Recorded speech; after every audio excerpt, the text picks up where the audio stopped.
of it if you decide not to perceive it as an error, but instead see it as a detour. Because Exactly. we can choose whatever perception we want to have of any event anywhere in life. So why not choose a perception that allows us to feel more positive and move forward, right? So that recovery from error is a really key piece that we are individually responsible for. Even if our team member makes an error, we all have to recover and stay in that movement forward and in that zone and take responsibility for that. I think you brought up a really important point with team building, which is on the individual level, which is how you interpret situations. Right. You can look at the situation any way you want to. So when you are faced with adversity, when you're faced with an injury, when you're faced with a higher challenge, you can view it two ways. You can view it as your life is not good and things are horrible right now, or you can view it as a challenge, something to overcome. So there's two ways to view the same situation. There's in many ways, actually. And you know what? Exactly. Whatever way you choose, you're right. Exactly. Because there are an infinite number of ways to be right. Exactly. So choose the one that you want to be right about. Exactly. Have And it be something that works for you. Exactly. And choose something that puts you in the best position. Absolutely. You know, don't view things in a way that are going to make you feel down upon yourself and suppress yourself and bring in negativity to yourself. Absolutely. Instead, view things in a way that are empowering. If you view things as a challenge, then you're empowering yourself. I'm going to take upon this challenge versus, oh, my life is horrible. I feel sorry for myself. These get you nowhere. View things in a way that can help move you further and help progress your goals. I can see why you get into the zone easily, because what you've mastered is the ability to change your thoughts on the fly. Because there's a circle of, it's just a cognitive model of thoughts lead to emotions, which lead to some sort of a physical manifestation of that emotion. Right? If we're angry, our face might get red or something, which then that physical manifestation can affect our performance, which then affects our thoughts.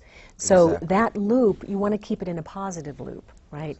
So when the Holy Grail is to control your thoughts. Exactly. When you realize that you have the choice to think whatever you want to think, you can create the state that you want to create, the state of mind and body for your optimal performance or for life. It's a very powerful realization. It is. We're all working on it, right? Exactly. And then the last topic that we have to talk about in team building is training. Yes. And how training plays a pivotal role in building a team for many reasons. Obviously, when you train together, you guys become closer with one another. You build better relationships with your coach. You build better relationships with yourself. You know yourself better. And you have other people who push you. You know, a lot of times training individually is important too.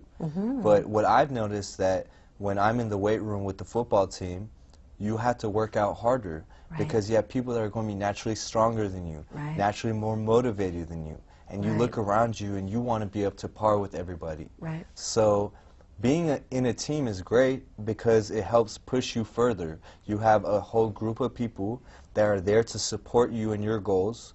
And what I noticed in the football weight room was when we're all in the weight room together, you have 40 guys that are all pushing you. You have 40 guys that are supporting you. You have the support. Exactly. You have the support, you have the push, you have the drive, you have the motivation, and you look around you and you see how much harder he's pushing himself, and you want to push yourself with them. And other people that know more than you will bring you up to par and be like, listen, you're doing this incorrectly. You need to lift with this form, you know? It's well known in behavioral medicine that the best way for someone to make a behavior change is to have what we call social support. So if you have somebody else with you, whether it's that you want to run at 5 o'clock in the morning, you call your training partner, you're going to be a lot more successful. That's just sort of human nature. So on the flip side, in an individual sport, that is where the individual needs to be very much internally driven, and that's something that they need to learn even more so perhaps than somebody who's a part of a team. That they have to be their own barometer. That commitment has to be so strong that no matter what, they just continue to get up at 5 in the morning and do the run, or get up at 5 in the morning and go ride the horse, or get on the ice, or get on the bike, whatever it is. But in contrast to that, it does make it so much better when you have a team, but you can't get caught up in that. Because you can't rely on exactly, you have to be self-driven. So Absolutely. if your training partner can't come to the weight room that day, You have to go anyway. Exactly, that doesn't mean like, oh, my day's over for today, I'll just wait till tomorrow. You have to have that self-motivation to know that having a team is a good support, right. and it's a tool. Yep. But It's a ultimately, tool. exactly, ultimately, I'm relying upon myself.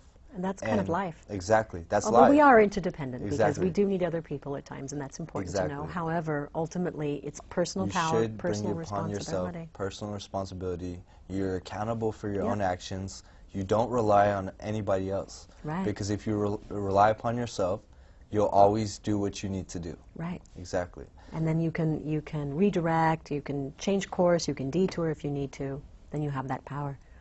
Which kind of brings us, if we circle back to the coach piece again, how important it is for athletes, whether they're individual or whether they're part of a team or part of a pair, to, again, not rely on the coach either. Exactly. Rely in the interdependency way. In other words, let the coach have that role as a coach, and yet ultimately when you're out there, it's you and your sport, it's you and your team.